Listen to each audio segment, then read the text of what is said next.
ठीक है, सबको जय मसीह। मेरा स्क्रीन आपको दिखाई दे रहा है?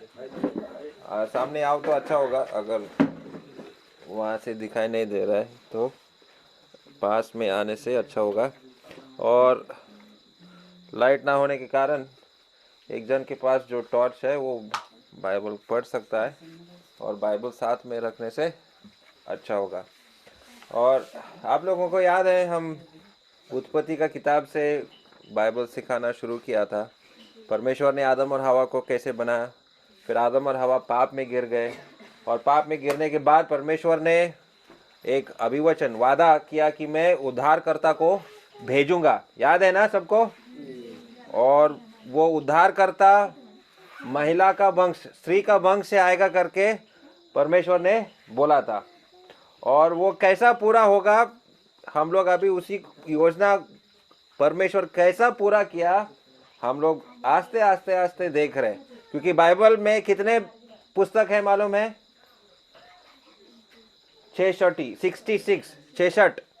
और वो 66 किताब जो है कितने आदमी ने लिखा, याद है? ये सब भूल गया जो कुछ भी हम सिखाया 2 हफ्ता हमने यहाँ। बिल्कुल सही, 40 जन, 40 या 42, क्योंकि कुछ किताबें का लेखक हम लोगों को याद नहीं है। तो ये 40 या 42 जन प्रभु यीशु मसीह के बारे में ही लिखे, चाहे वो उत्पत्ति का किताब हो या भजन संहिता हो या नीति वचन हो, फिर मत्ती, मार्क, लूक, यूहन्ना, ये 4 सुसमाचार के किताबें जो है प्रभु यीशु मसीह के बारे में। लेकिन पुराना नियम प्रभु यीशु मसीह इस दुनिया में आने से पहले लिखा गया। तो इसका मतलब वहां पर भविष्यवाणी लिखा है। क्या लिखा है? भविष्यवाणी का मतलब क्या है? हाँ, मतलब भविष्य में क्या होगा, कल क्या होगा। ओनील आप बता सकते क्या? कल आपने देखा है क्या? नहीं, लेकिन परमेश्वर ने कल क्या होगा उन्होंने देखा है। कल का छोड़ो, अगले साल क्या होगा वो परमेश्वर जानता है। अगर परमेश्वर 100 साल आगे का भी बात अगर हम सोचेंगे, 100 साल बाद भी क्या होगा परमेश्वर जानता है। और इसलिए भविष्यवाणी किया गया कि उद्धारकर्ता आएगा, और उद्धारकर्ता हमारे लिए क्या करेगा, वो सारे बातें इस्राएली लोगों से परमेश्वर बात करना शुरू किया। और हमने देखा कि अब्राहम को परमेश्वर ने चुना। और अब्राहम कौन सा देश में रहता था? पहले हम बोला था, याद है? कौन सा देश में? ऊर देश में। कहां पर? ऊर देश में। और परमेश्वर ने अब्राहम को ऊर देश से कनान देश में बुलाया। और अब्राहम का पत्नी का नाम क्या है? सारा। हाँ, और अब्राहम और सारा को एक बेटा हुआ, उसका नाम क्या है? इसहाक। और इसहाक को बेटा हुआ, उसका नाम क्या है? याकूब। और याकूब के 12 संतान थे। कितने बेटे थे उसके? 12। और वो 12 जन जो है एक राष्ट्र, एक देश बन गया, क्योंकि उनका आबादी जो है, लोक संख्या बढ़ते गया और वो एक बड़ा देश बन गया। और वो मिस्र देश में रहना शुरू हुआ। मिस्र देश में कैसे पहुंचा ये लोग, ये कहानी भी मैंने आपको बताया। कैसे पहुंच गया वो लोग मिस्र देश में? उसका भाई लोग उसको बेच। हाँ, किसको बेचा? यूसुफ को। हाँ, जो 11 नंबर बेटा था। 11 नंबर जो है वो बहुत बुद्धिमान था, और सपने का अर्थ को समझाने का ज्ञान उसको था। और जो किसी को भी सपना आता था, वो सपना का मतलब क्या है वो समझाता था। और फारो राजा, मतलब मिस्र देश का राजा को एक दिन सपना आया, लेकिन वो सपना का अर्थ कोई भी नहीं बता पाया। तो तब यूसुफ मिस्र देश में था, वो गुलामी में था।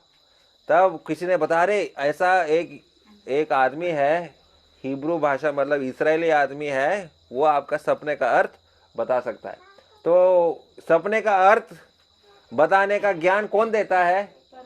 परमेश्वर खुद ही देता है। और वो ज्ञान परमेश्वर ने यूसुफ को दिया था, और फारो राजा का सपना का अर्थ उसको बताया, जिसके वजह से वो मिस्र देश में एक बड़ा मंत्री बन जाता है। फिर वो अपना बाबा को बुलाता है, अपने भाइयों को बुलाता है, और वो लोग मिस्र देश में रहना शुरू किया। लेकिन वो फारो राजा मरने के बाद क्या हो जाता है, वो राजा भूल जाता है कि ये इस्राएली लोग कौन है। ये बोलता है ये तो परदेशी लोग हैं, ये तो हमारा भाषा नहीं बोलते, हमारा रीति रिवाज मानने वाले लोग नहीं है। हमारा भगवान ठाकुर को लोग पूछता नहीं है, उनका खुद का भगवान है या खुद का परमेश्वर है। तो उनका मारना शुरू किया, उनका ऊपर अत्याचार करना शुरू किया, जिसकी वजह से ये इस्राएली लोग परमेश्वर से प्रार्थना करने लगा, हमको बचाओ कि जिस अवस्था में हम लोग गिरे हैं। तो एक बालक का जन्म हुआ, नदी में उसको छोड़ दिया गया था। उसका नाम क्या है? मूसा। तो मूसा जो है बाद में उनके लिए एक छुड़ाने वाला या एक आज़ादी लड़ने वाला आदमी बन गया। और वहाँ पर हमने देखा कि 10 अलग अलग प्रकार का क्या बोलते महामारी हुआ था मिस्र देश में। जैसे अभी कोरोना का महामारी हुआ ना हमारे देश में, उसी प्रकार 10 अलग अलग महामारी मिस्र देश में हुआ था। याद है क्या क्या महामारी हुआ था? याद है? क्या क्या हुआ था? पानी का रंग क्या हो गया था? लाल, मतलब रक्त, खून बन गया था। फिर ये क्या है? अभी थोड़ा देर पहले कोई चिल्ला रहा था बैंग देख के, मतलब वो मेंढक देख के। सोचो यहाँ मेंढक भर गया इस कमरे में, कोई बैठेगा यहाँ पर? क्यों नहीं बैठेगा? नहीं बैठेगा, सब भाग जाएंगे। तो मेंढक का एक क्या बोलते हैं महामारी हुआ था। फिर ये जो है चूल में जो हाँ काटते हैं ना, खास करके लेडीज लोगों को, लड़कियों को स्कूल में जाते आते तो खुजली करने लगता है। हुआ कि नहीं? हाँ, कैसा लगता है जब? हाँ, परेशान होता है, पागल जैसा। तो सबके सिर्फ मनुष्य जाति के ऊपर नहीं, जानवरों में भी है।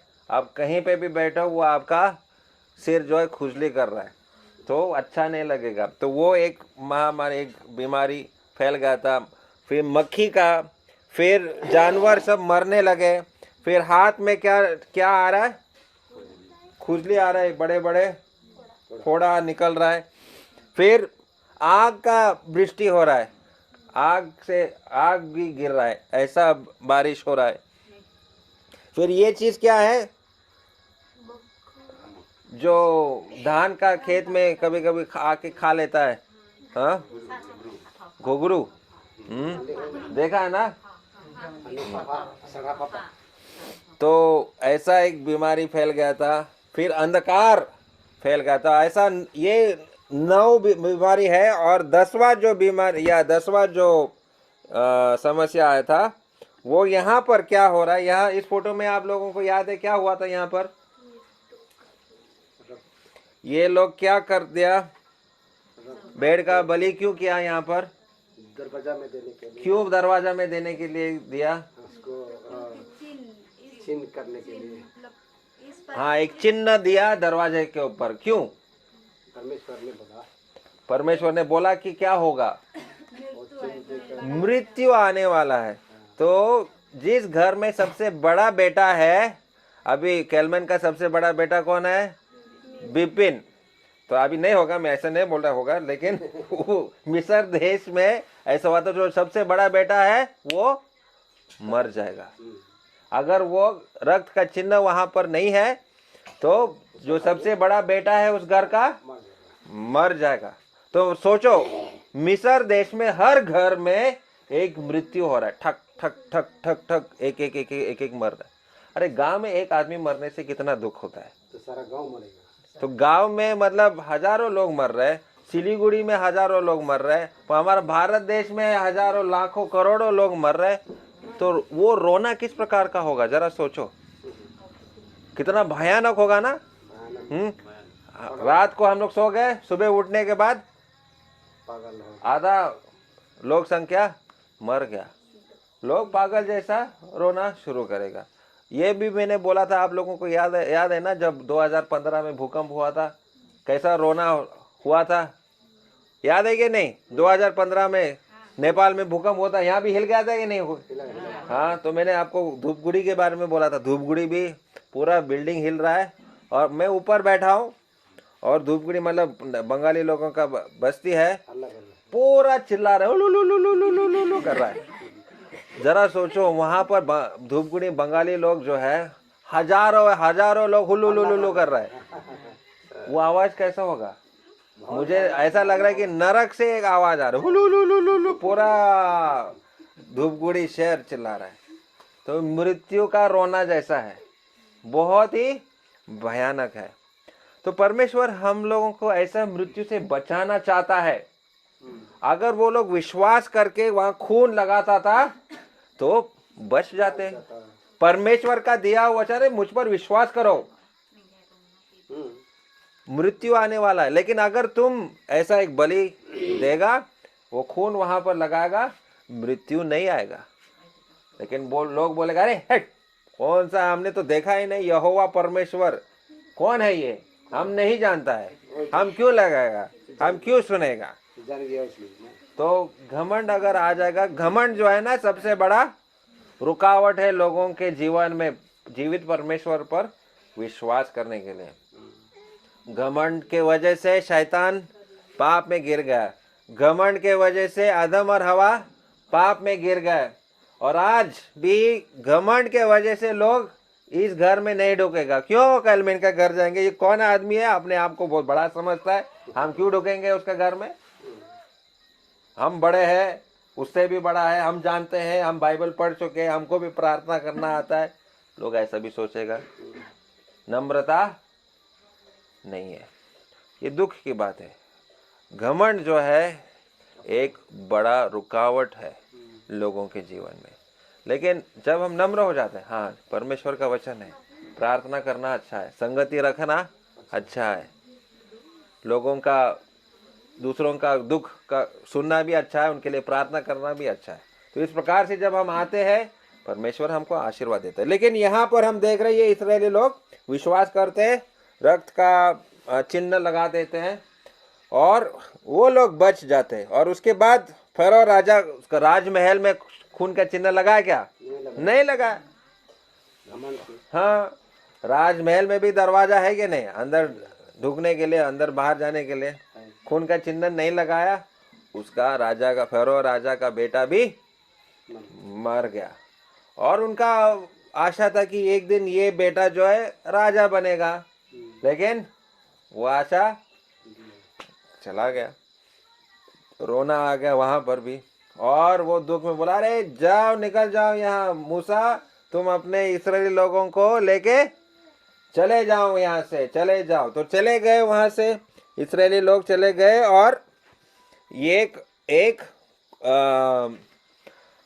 क्या मेघ स्तंभ, हम लोग हिंदी में बोलते हैं, बांग्ला में भी बोलते हैं मेघ स्तंभ की। और क्या मेघ को क्या बोलते हैं? मेघ ही बोलते हैं ना, क्या बोलते हैं?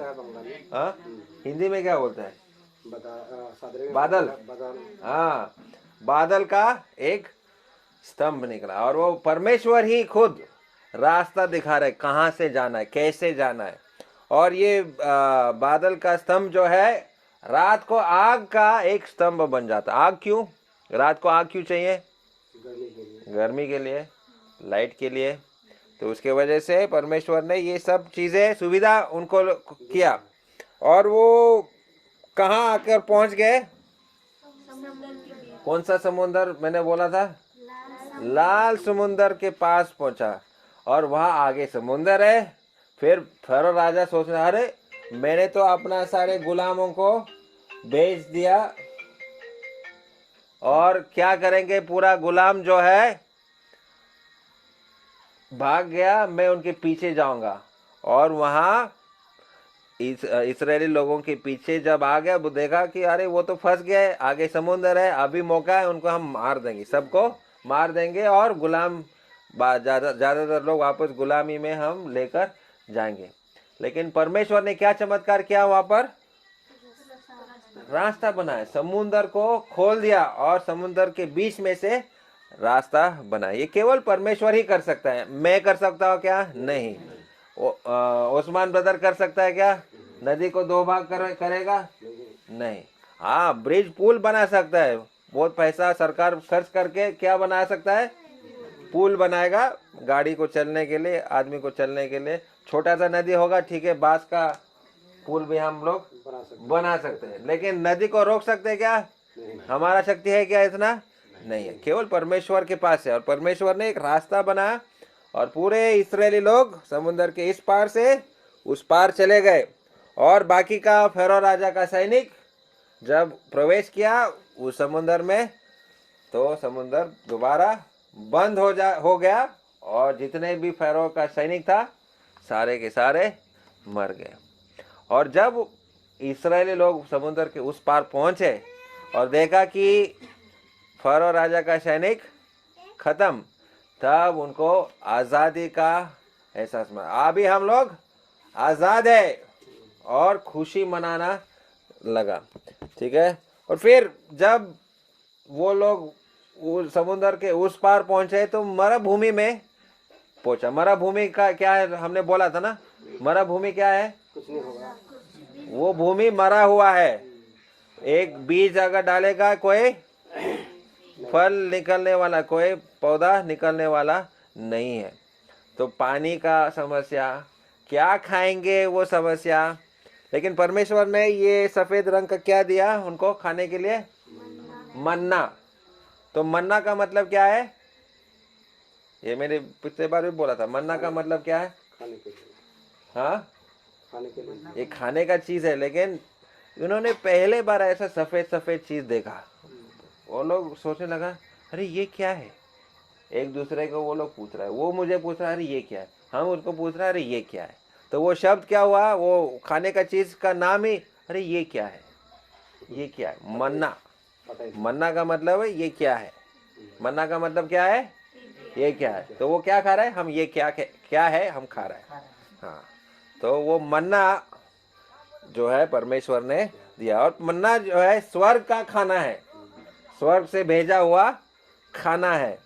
तो उनको ये खाने का सुविधा मिला। फिर हम देखा कि दोबारा ये इस्राएली लोग कुड़कुड़ाने शुरू किया, पानी नहीं है, पानी नहीं है, पानी चाहिए, प्यास लग रहा है, हमारे बच्चों के लिए भी पानी नहीं है, हम क्या करेंगे। तो कुड़कुड़ाने लगे। तो परमेश्वर ने मूसा को बोलो तुम अपना लाठी लेकर एक पत्थर पर मारो और वहां से पानी निकलेगा। पत्थर से पानी निकला। पत्थर सूखा हुआ एक चीज रहता है ना, हाँ, वहां से एक सूखा हुआ चीज से परमेश्वर ने पानी बाहर लेकर आया। तो ये भी केवल परमेश्वर ही कर सकता है। सूखा चीज से पानी निकला। तो परमेश्वर ने उनको खाना खिलाया, पानी भी पिलाया। जब भी कुछ कमी है कुड़कुड़ाने लगता है। ये कुड़कुड़ाना जो है ना, ये बहुत ही खराब आदत है। कुड़कुड़ाना, हम कभी कुड़कुड़ाते हैं क्या? अरे क्या खाना बनाया तुमने, बीबी को बोलेंगे। हाँ, पूरा रोटी जला दिया। अरे ये सब्जी में तुमने ज्यादा क्या डाल दिया, नमक ज्यादा डाल दिया। क्या कर रहे हैं हम लोग? कुड़कुड़ाते हम लोग ऐसे या नहीं? तो कुड़कुड़ाना अच्छा है या नहीं है? हाँ, बुरा बात है। तो परमेश्वर को बुरा लग रहा था। ये बार बार कुछ भी छोटा भी चीज होगा तो कुड़कुड़ाना शुरू किया। और मूसा को भी गुस्सा आ रहा है। वो भी कह रहा है कि हम कितना दिन करेंगे ऐसा। मूसा का उम्र भी बढ़ रहा है, वो भी बूढ़ा हो रहा है, तो उसको चिंता हो रहा है। अभी आए हमारे साथ, हम लोग पढ़ेंगे आज निर्गमन 19 अध्याय। और हम लोग देखेंगे कि परमेश्वर ने इस्राएली लोगों को दर्शन दिया और किस रूप में, कैसे उसने इस्राएली लोगों को दर्शन दिया। निर्गमन 19 अध्याय 1 और 2 पद को पहले पढ़ेंगे।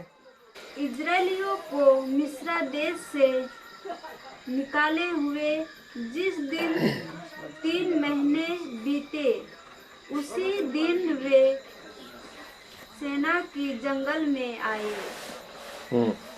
और जब वे रुपीदम से कूच करके सीने की जंगल में आए, तब उन्होंने जंगल में डेरा खड़ा किए और वहीं पर्वत की आगे इजरायलियों ने छावनी डाली। ठीक, पढ़ लिया। 1 और 2 पद को पढ़ लिया, ठीक है। तो यहाँ पर सिनाई के जंगल में या सिनाई के बीच में सिनाई ये पहाड़ का नाम है और वहाँ जंगल का मतलब मरुभूमि है। आदमी को रहने के लिए मुश्किल है। कितने लोग जंगल में रहते हैं, यहाँ पर रह सकते हैं? जंगल में तो नहीं रहता है। जंगल के नज़दीक रहने से भी मुश्किल है। जानवर कब आएगा या हाथी कब निकलेगा, उसका डर आदमी को रहता है। लेकिन सिनाई पर्वत के पास का जंगल के पास में उन्होंने डेरा किया। डेरा का मतलब क्या बनाया वहाँ पर? हाँ, तंबू बनाया, कच्चा घर लोगों को रहने के लिए। और वहाँ पर परमेश्वर ने बोला था, इस पहाड़ पर मेरा तुम लोग उपासना या आराधना करो, क्योंकि वो जलती हुई झाड़ी, याद है मूसा ने देखा जलती हुई झाड़ी, वो इसी पहाड़ पे थी।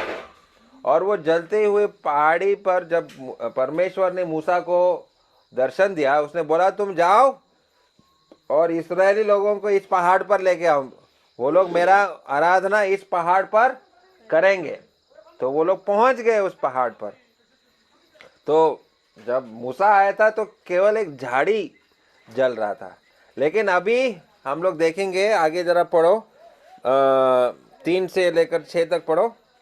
तब मूसा पर्वत पर परमेश्वर के पास चढ़ गया हाँ। और यहोवा ने पर्वत पर से उसको पुकार के कहा, याकूब की घराने से ऐसा कहा और इजराइलियों को मेरे यह वचन सुना, तुमने देखा है कि मैंने मिस्रियों से क्या क्या किया।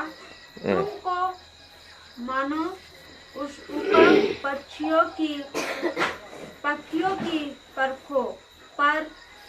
पंखों पर चढ़ाकर अपने पास ले आया हूँ। इसलिए अब यदि तुम निश्चय मेरे मानोगी और मेरे वचन का पालन करोगी, तो सब लोग में से तुम ही मेरा निज धन ठहरेगा।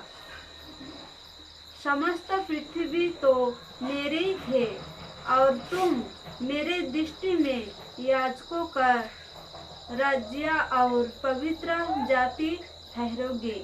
हाँ। जो बात तुझे इजरायलियों से कहनी है वह यही है। ठीक है, 6 तक पढ़ लिया ना।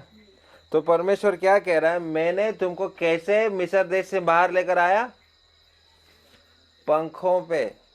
कैसे लेकर आया? पंखों पे। मतलब परमेश्वर ने इतना उनका ख्याल किया, इतना उनका देखभाल किया, फरो राजा से बचाया। मिस्र देश में उन्होंने कैसे कैसे महामारी लेकर आया, और उस महामारी में इस्राएली लोगों का किसी का जान नहीं गया, केवल मिस्र लोगों का जान चला गया। और जब वो मरुभूमि में जा रहा था, जब पानी नहीं तो पानी पिलाया, जब खाना नहीं तो मन्ना खिलाया। इतने सारे सुविधा परमेश्वर ने किया। और क्यों किया ये? क्या कारण क्यों उनको वहां बाहर मिस्र देश से बाहर निकाल के लेकर आया? एक क्या बनाने के लिए? दोबारा वो 5-6 पद को पढ़ो। और तुम मेरे दृष्टि में याजकों का राज्य और पवित्र जाति हाँ, ठहरोगी। क्या ठहरोगे? पवित्र जाति। जरा सोचो, परमेश्वर ने आपको क्यों बचाया? परमेश्वर आपको यहाँ क्यों लाया? उरांव जाति के लिए नहीं, मुंडा जाति के लिए नहीं, संताल जाति के लिए नहीं। क्यों? कैसा जाति बनाएगा वो आपको? पवित्र जाति। तो पवित्र जाति का मतलब क्या है? पवित्रता। परमेश्वर पवित्र है, इसका क्या मतलब है? कोई पाप नहीं है। और क्या? पवित्र परमेश्वर कैसा है? पाप नहीं है, कोई दाग नहीं है। और पुजारी का काम क्या होता है? पुजारी लिखा है ना वहां पर। और तुम मेरे दृष्टि में याजकों का राज्य। अच्छा, याजक का राज्य। याजक का मतलब क्या है? याजक कौन होता है? ओनिल याजक को देखा है? ब्राह्मण को देखा है? कभी ब्राह्मण को नहीं देखा है? होता है। हाँ, ब्राह्मण कैसा होता है, जरा बोलो। सफात करता है, पंडित होता है, पंडित होता है और पुजारी बनता है, पुजारी बनता है। क्या करता क्या वो? मंदिर पूजा करता है। मंदिर में पूजा करता है। ओम नमः तो इसका मतलब है लोगों का सेवा, लोगों को परमेश्वर के बारे में बताना। तो हम लोग को सेवा करना है परमेश्वर को। हाँ, तो पंडित का काम क्या है? परमेश्वर का सेवा करना है, परमेश्वर का आराधना करना है, परमेश्वर के बारे में दूसरों को भी बताना है। ये है पंडित का काम। तो पंडित का मतलब शास्त्र का ज्ञान भी होना चाहिए, बाइबल का ज्ञान हमको होना चाहिए। तो परमेश्वर के नजर में हम लोग पंडित हैं, हम लोग बड़े जाति के हैं।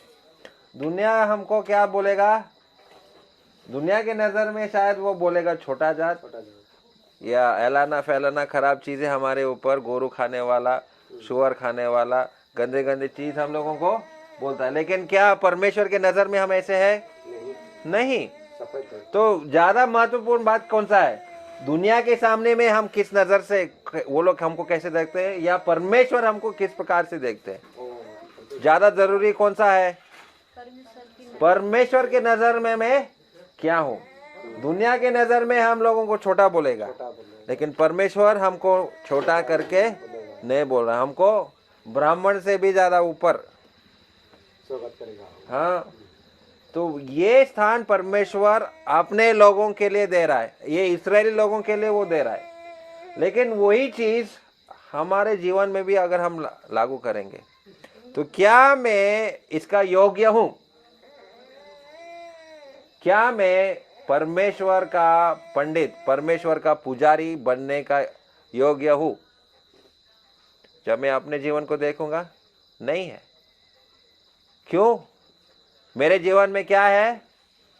पाप है। मेरे जीवन में क्या है? ऐसे खराब चीजें, जो नशा पान या ऐसा चीजें जो मैं नहीं करना चाहिए, वो मेरे जीवन में पाया जा रहा है। तो मैं कैसे ये जीवित परमेश्वर का पुजारी बनूंगा? कैसे कैसे मैं शुद्ध होऊंगा? क्या करना पड़ेगा? कौन सा नदी में डुबकी लगाना पड़ेगा? कितने बार बाइबल पढ़ना पड़ेगा? कितने बार प्रार्थना करना पड़ेगा शुद्ध बनने के लिए? कुछ कार्य से होगा? नहीं। 10 बार बपतिस्मा ले लूंगा, डुबकी लाऊंगा, शुद्ध हो जाऊंगा मैं? अपना ध्यान से परमेश्वर नहीं। पड़ेगा। तो कैसे, क्या करना पड़ेगा? प्रभु के पास अपना पाप को क्षमा मांगना है। हाँ, और अपना पाप को स्वीकार करना है। हाँ, और उसके पीछे में चलना क्षमा है। मांग के और प्रभु के ऊपर विश्वास करके हम लोग को दोबारा और गलती में नहीं जाना है। हाँ, विश्वास रखना है। क्या करना है? विश्वास रखना है। नहीं, किसमें विश्वास रखना है? प्रभु यीशु मसीह पर विश्वास रखना है। और प्रभु यीशु मसीह ने हमारे लिए क्या किया है? मेरे पापों के लिए यीशु मसीह ने क्या किया? फिर वो अपना प्राण दिया। उसे, हाँ, क्रूस पर वो मारा गया, फिर गाड़ा गया और तीसरा दिन जीवित उठा। अभी ये इस्राएली लोगों के जीवन में क्या हम लोग देख रहे हैं कि वो लोग भी मिस्र देश में मरना चाहिए था, लेकिन परमेश्वर ने उनको बचाया। फिर वो लाल समुंदर भी जब पार किया, तब थोड़ा सा उनको आजादी का एहसास हुआ कि अभी हम लोग मिस्र देश के गुलाम के नहीं है। परमेश्वर ने खून के माध्यम से, खून का चिन्ह लगाने के बाद ही उनको मुक्ति मिला मिस्र देश से। तो वैसे हमारे लिए खून का चिन्ह प्रभु यीशु मसीह का खून है। जब तक मैं प्रभु यीशु मसीह का मृत्यु के ऊपर विश्वास नहीं करूंगा कि पाप का मजदूरी क्या है? मृत्यु है, और वो मृत्यु हम वो मजदूरी नहीं उठा सकता है, केवल प्रभु यीशु मसीह ने वो मजदूरी उठाया और उसने हमको बचाया, और वो हमको एक तोहफा, एक गिफ्ट देना चाहता है। जब मैं विश्वास करूंगा कि प्रभु यीशु मसीह मेरे लिए उस क्रूस पर मरा, तो वो तोहफा को हमको क्या करना है? लेना है, ग्रहण करना है। जितनों ने उसे ग्रहण किया, उसके संतान बनने का अधिकार दिया। ये यूहन्ना 1 और 12 में लिखा है। ग्रहण करना, ग्रहण करना का मतलब क्या है? स्वीकार करना, अंदर लेना। जैसे केलमैन ने हमको इस घर में ग्रहण किया, नहीं तो बाहर से बोला अरे इधर मत आओ, अभी टाइम नहीं है मेरे घर में प्रार्थना करने के लिए, गेट आउट, बोल सकता था क्या नहीं? उनको अधिकार है कि नहीं बोलने के लिए? हाँ, वो घर का मालिक है, वो अंदर ढुकने के लिए दिया, यहाँ बैठने के लिए दिया। उसी प्रकार प्रभु यीशु मसीह को अपने जीवन में देना पड़ेगा और वो आपका मालिक बनेगा। मालिक वो नहीं है जिसके लिए बागान का मालिक के लिए आप काम कर रहे हैं। बागान का मालिक बहुत बड़े होते हैं, हाँ, लेकिन उससे भी बड़ा प्रभु यीशु मसीह मेरा मालिक है और मैं उसका बात सुनूंगा। अगर वो मुझे कह रहा है कि सेवा में जाना है तो मैं किसका बात सुनूंगा? सेवा में आएंगे, मेरा प्रभु का। वो सेवा में बुला रहा है। अगर वो कह रहा है बाइबल पढ़ने के लिए, मालिक बोल रहा है, मेरा मालिक वो है, सबसे बड़ा बाबू, तो मैं उसका बात सुनूंगा। मैं बाइबल पढ़ूंगा, मैं प्रार्थना करूंगा। क्यों? मुझे मेरा मालिक से प्रेम है। वो मालिक बहुत अच्छा है। वो मालिक जो है मेरा हर बात, मेरा प्रार्थना को सुनता है और जो मुझे जरूर है, दरकार है, वो मुझे दे देता है। 2 टाइम का रोटी मिला है कि नहीं? भात मिला है कि नहीं? रोटी या भात क्या खाता है यहाँ पर? रोटी भी खाता है, भात भी खाता है। क्या है अनिल, तुम्हारे घर में क्या चलता है? रोटी चलता है, भात? रोटी और चावल दोनों साथ, ठीक है। तो 2 टाइम के लिए मिल रहा है कि नहीं खाने के लिए? कौन दे रहा है? परमेश्वर दे रहा है। तो वो प्रभु अगर हमको दे रहा है तो उसका बात भी हम सुनने के लिए तैयार है। और वही इस्राएली लोगों को परमेश्वर समझाने का कोशिश कर रहा है, ठीक है। अभी 7 और 8 पद को भी पढ़ो। तब मूसा ने आकर लोगों की पुरानियों को बुलवाया और यह सब बातें जिनकी कहने की आज्ञा यहोवा ने उसे दी थी उनको समझा दो। और सब लोग मिलकर बोल उठे, जो कुछ यहोवा ने कहा है वह सब हम नित करेंगे। लोगों की यह बातें मूसा ने यहोवा को सुनाई। तो सब लोग क्या कह रहा है? हम यहोवा का बात, जीवित परमेश्वर का बात हम सुनने के लिए तैयार है। वो मेरा मालिक बनेगा। अभी मालिक का बात हम सुनने के लिए तैयार, मुंह से बोल रहे। ये दुख की बात है, बहुत सारे लोग मुंह से बोलते हैं हाँ यीशु प्रभु है, हाँ मैं मानता हूं, लेकिन कार्य से नहीं है।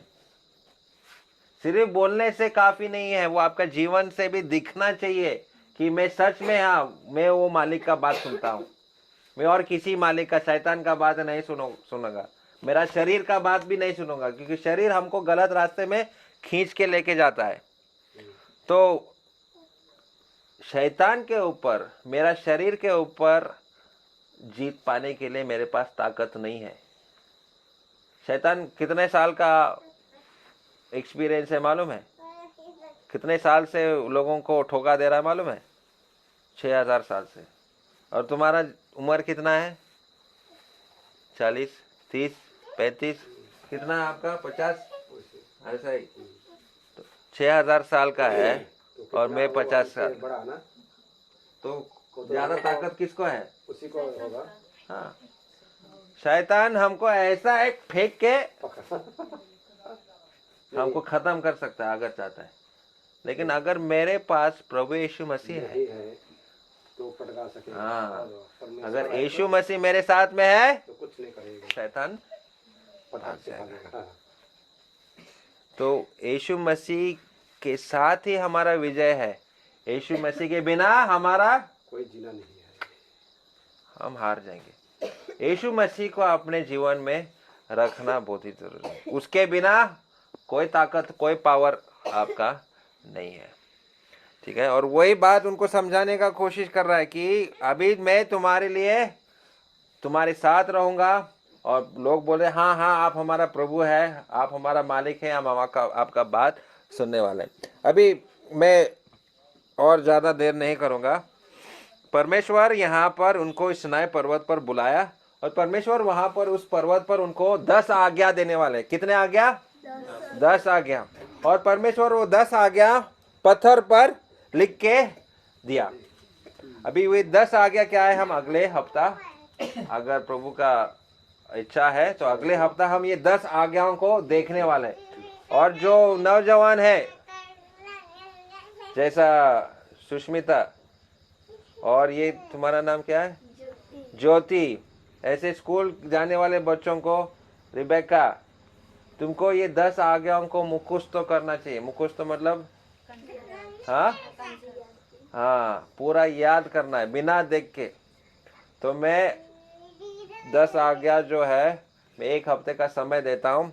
निर्गमन उसका 20 अध्याय 1 से लेकर 11 तक, या हाँ 11 तक आपको पढ़ना है। और अगर हो सकता है तो पूरा 10 आज्ञाओं को याद करना है। और जो याद करेगा मैं उनको एक गिफ्ट दे दूंगा। जो याद करेगा उनके लिए मैं मेरे तरफ से गिफ्ट मिलेगा।